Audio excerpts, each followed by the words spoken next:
Maaliif anaaf boossu du'eera jettanii goonni du'aan booda jiraachuun beektanii ani yooman du'e akkamiyyuun du'aa siichinoon jiraadhee bakka yaade ga'a firii na fakkaatu miciraan hojii koo kumaatama qaba Oromoo lammiin koo ammas jiraataadha yoomuu hin du'u dhalootatu jira kan faana koo bu'u agartuun jaamullee bakki argaan jaamu kan argu magarsa lalisaadha yoomu kanaaf anin duune du'eeran jedhiina imimmaan buuftanii tasanaan booyina du'e maaliif jettu goonni akkamiin du'aa anoo waan karoorse siichin galmaan ga'a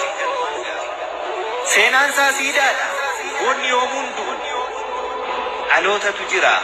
kan bakka isaa bu'u kanaaf jiraataadha hin duune tasuma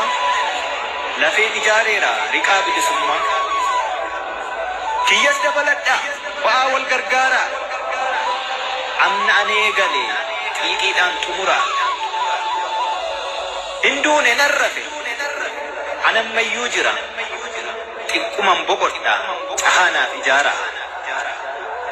hin boqodhe malee ani yoomuu hin du'u miciraan kaaheera kan bakka koo bu'u kan duute naan jettu maalof hin agartu jirta miti ati faana kiyya buutee kan guca koo dhaaltu dhiigni kiyya cobe lafeen kiyya cabe siitiin magarseera siidaan jibne dhaabee siitiin magarseera siidaan jibne dhaabee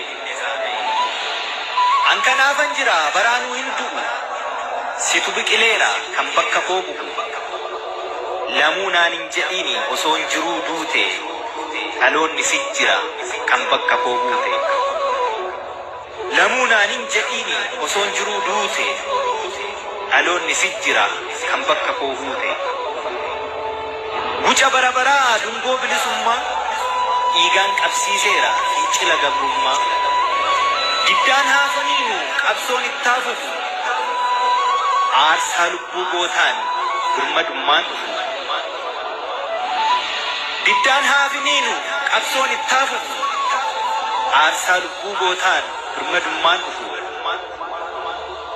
hin du'en jedhiina yogguu goonni kufu lafee isaa boba'uu kan dukkanni ifu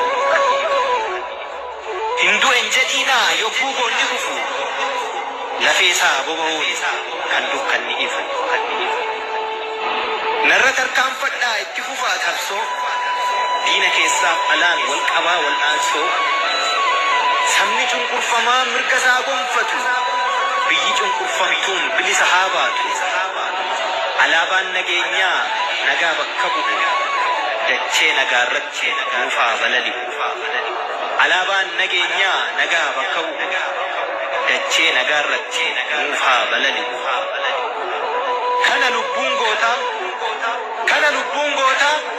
walabummaa sabaa birmadummaa biyyaa dhaabbachuu alaabaa ati lubbuun jirtu kana naaf dhugoomsi